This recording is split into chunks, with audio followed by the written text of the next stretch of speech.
Praise the Lord. எல்லாம் நல்லா இருக்கீங்க? கர்த்தருக்குள்ள எப்போதும் சந்தோஷமா இருங்க. அதான் இயேசப்பா எப்போதும் விரும்புகிறாங்க. இன்னைக்கு கூட நான் ஆவியில் உணர்த்தப்பட்டது என்னன்னா, சோர்ந்து போகாதீங்க. சோர்ந்து போகிறவர்களுக்கு ஆண்டவர் பலன் கொடுத்து சத்துவம் இல்லாதவங்க சத்துவத்தை பெருக பண்ணுகிற தேவன். அவர் ஒரு நாள் நம்மளை மறக்கவே மாட்டார். ஒருவேளை நீங்கள் வாழ்க்கை போகிற பாதை ஒருவேளை காரியம் நடக்கவே மாட்டேங்கி, என் வாழ்க்கையில் அடுத்த ஸ்டெப் நான் என்ன செய்யறதுன்னு சொல்லி நீங்கள் ஒருவேளை சோர்ந்து போயிருக்கலாம். எலியான்ற மனுஷனும் அப்படிதான் சூறைச்செடியில் போய் சோர்ந்து போய் அவர் சொல்கிற ஒரு வார்த்தை என்ன, போதும் ஆண்டவர் என் ஜீவனை எடுத்துக்கொள்ளுங்க. அப்படின்னா என்ன அர்த்தம்னா, போதும்பா, நான் பூமியிலேருந்து என்ன பிரயோஜனம், பேசாமல் என்னை எடுத்துக்கோங்க அப்படின்னு சொல்லி அவர் சொல்கிறார். அவர் ஒரு விருத்தியில் சொல்கிறாரு. இன்றைக்கி நிறைய நேரம் நம்ம அப்படி தான் சொல்கிறோம், ஆண்டவரே என்னை எடுத்துக்கோங்க, நான் இருந்து என்னத்துக்கு இந்த உலகத்தில். நான் ஆண்டவர் இன்னைக்கு பார்த்து சொல்கிறார், சோர்ந்து போகாதே, நிச்சயமாகவே முடிவு உண்டு, உன் நம்பிக்கை வீண் போகாது. ஆமென்.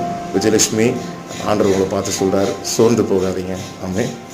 அதனால் கண்டிப்பாக உங்களை ஆசீர்வதிப்பார், கர்த்தர் உங்களை பலப்படுத்துவார். ஆமென்.